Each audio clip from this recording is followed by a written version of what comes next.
Order of the Serpent group, the track, but I'll look it up for you guys later. So anyway, how's everybody doing? Last episode, I had some technical difficulties. I don't know what's going on for some reason. Like I said last episode, stuff is flaky with Blog Talk. It's really pissing me off, and I'm really about to actually start looking for another venue to hold my show on if this continues to happen. So last episode was last night.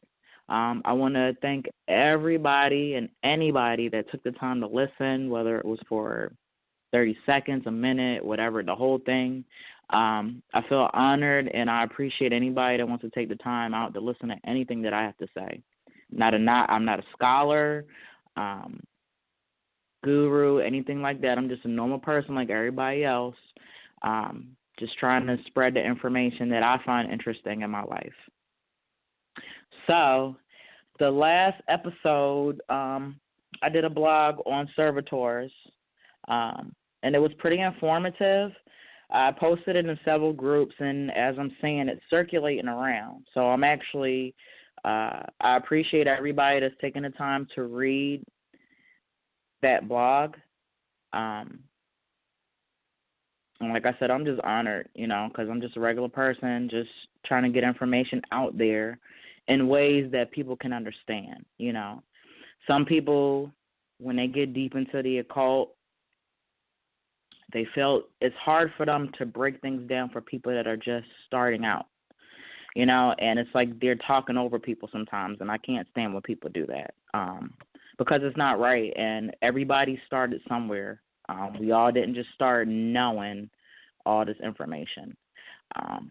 I came into the occult, started studying things around 2006, and I still feel like I have so much to learn, so I wouldn't dare come off to somebody like that because it's a continuing process. It doesn't stop. You're learning, and if anybody that says that it does, then, they got to check their ego.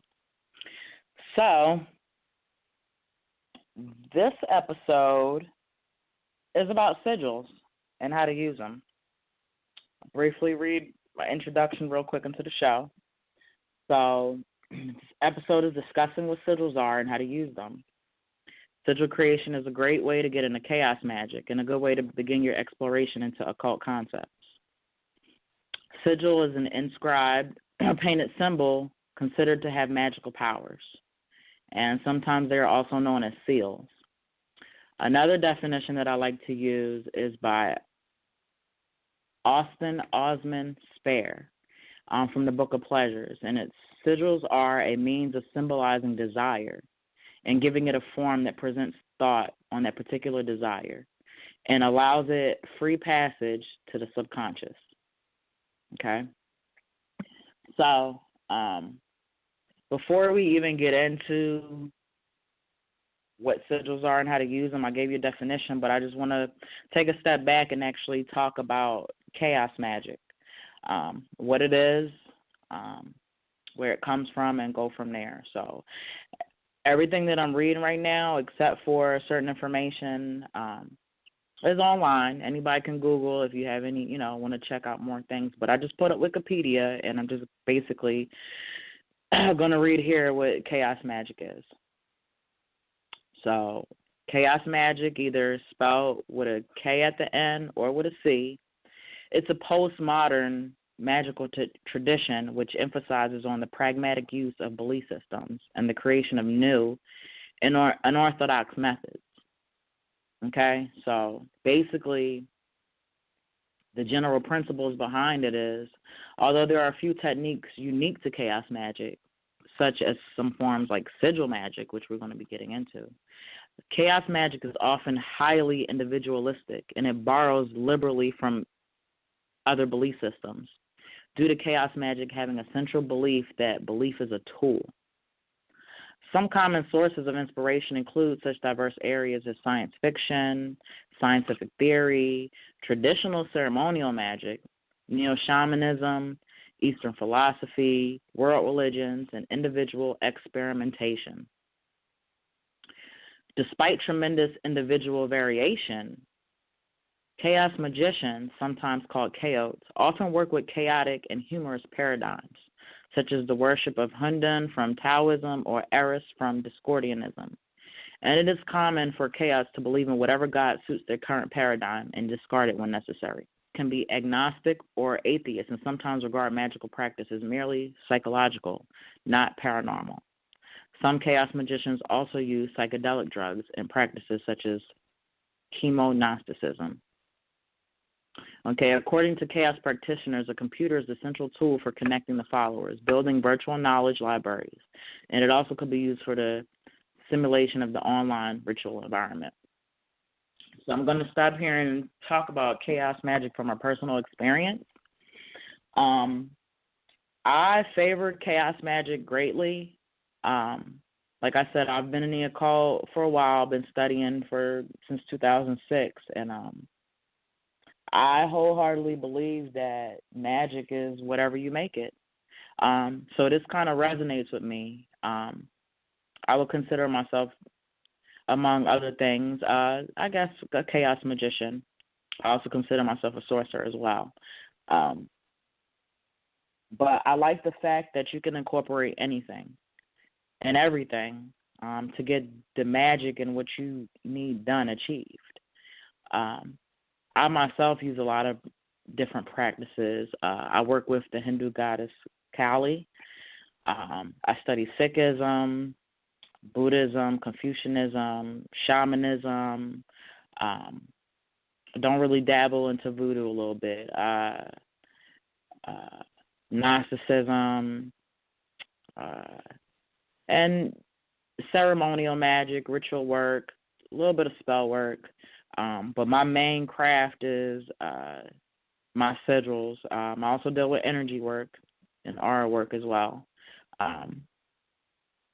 But the tools that I use have worked for me and, what I've been trying to achieve with my magic. So for people that are not really familiar with chaos magic, I would say go ahead and look into it because it's really interesting.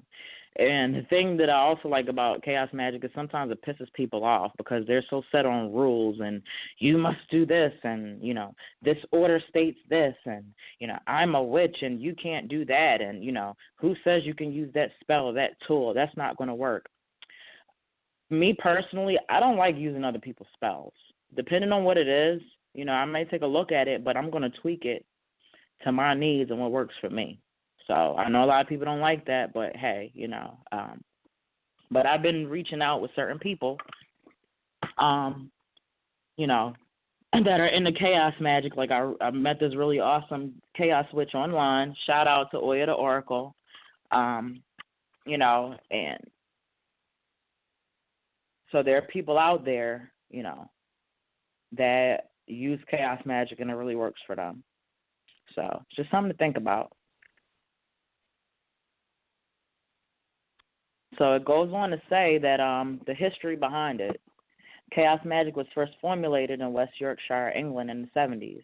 A meeting between Peter J. Carroll and Ray Sherwin in Deptford in 1976 has been claimed as the point of emergence of chaos magic.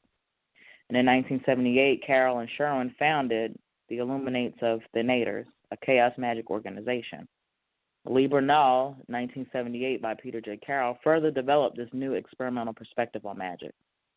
This book and Carroll's Psychonaut remain important sources.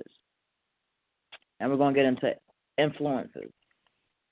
Aleister Crowley has marginal yet early and ongoing influence for his deconstructionalism of magic, which Spare, Austin Osman Spare, followed through with concerning spellcraft, explicitly sigilization, yet also for his emphasis on finding a common language for practitioners of different traditions, which subsequent generations have elaborated on via chaos magic. Visionary artist and mystic Austin Osman Spare, who was briefly a member of Aleister Crowley's AA, but later broke with them to work independently, is largely the source of chaos magical theory and practice. Specifically, Spare developed the use of sigils and the use of gnosis to empower these. Most basic sigil work recapitulates Spare's technique, including the construction of a phrase detailing the magical intent, elimination of duplicate letters, and artistic recombination of the remaining letters to form the sigil. Although Spare died before chaos magic emerged, many consider him to be the father of chaos magic because of his repudiation of traditional magical systems in favor of a technique based on gnosis. I'm going to stop here because the blog that I'm about to read